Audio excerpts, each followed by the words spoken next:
बकरीद का पहला दिन था। कुर्बानी के बाद एक सेठ साहब अपने घर के सहन में सोफे पर बैठे अपनी निगरानी में अपने बेटे से अपने भारी भरकम और महंगे जानवर के गोश्त को मुख्तलिफ हिस्सों में तकसीम करवा रहे थे। फुला रान फुला बहन के लिए, फुला गोश्त भाइयों के लिए, फुला सालों के लिए और सबसे अच्छा वाला घर में सालाना बकरीद की दावत के लिए। बेटा वालिद की रहनुमाई के मुताबिक गोश्त अलग अलग करके रखता जाता है। सेठ साहब की हवेली से कुछ दूर एक छोटे से कच्चे मकान में सेठ साहब का मुलाजिम अपने 2 बच्चों के साथ रहता था। छोटा बेटा उस दिन बहुत खुश था। बड़ा भाई छोटे भाई की गैर मामूली खुशी देखकर कहता है, क्या बात है, आज तुम कुछ ज्यादा ही खुश नजर आ रहे हो। छोटा भाई अपने गैर मामूली खुशी की वजह बयान करते हुए कहता है, भाई मैं खुश क्यों ना हूँ, पूरा साल इंतजार करने के बाद इन दिनों हमें गोश्त खाने का मौका मिलता है। अभी बाबा के नए सेठ की तरफ से गोश्त आएगा और हम उसे मजे मजे से खाएंगे। इसी दरमियान बाप के फोन पर सेठ साहब की कॉल आती है और सेठ साहब मुलाजिम को गोश्त वसूल करने के लिए अपने घर बुलाते, साथ बड़े बेटे को भी लाने का कहते हैं। मुलाजिम समझ जाता है कि गोश्त ज्यादा होने की वजह से सेठ साहब ने बड़े बेटे को साथ लाने का कहा है। मुलाजिम अपने बेटे के साथ सेठ साहब की हवेली पर पहुंच जाता है। बेटा हवेली देखकर बोलता है, बाबा जितना बड़ा आपके सेठ साहब का घर है उतना ही बड़ा उनका दिल भी है। सेठ साहब बड़े अच्छे अंदाज से उनका इस्तकबाल करते हैं और गोश्त से भरी 2 भारी भारी थैलियां उनके हाथों में थमा देते हैं।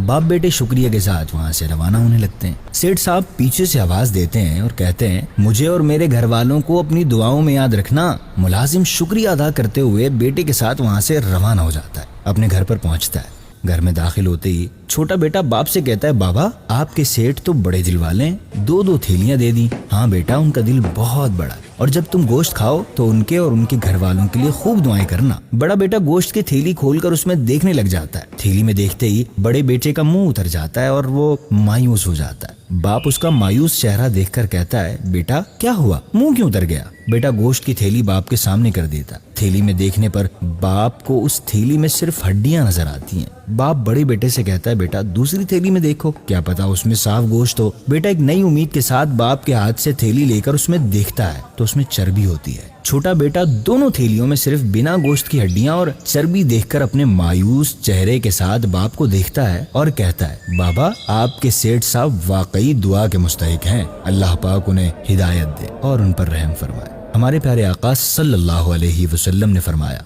लोगों के लिए भी वही पसंद करो जो अपने लिए पसंद करते हो, जो अपने लिए नापसंद करते हो उसे दूसरों के लिए भी नापसंद करो। मुस्तहब और बेहतर यह है कि कुर्बानी के गोश्त के 3 हिस्से किए जाएं। अलबत्ता अगर कोई शख्स अपने कुर्बानी के जानवर का सारा गोश्त खुद ही रख ले तो उस पर कोई गुनाह नहीं, लेकिन याद रखें कुर्बानी का मौका अल्लाह पाक की रज़ा हासिल करने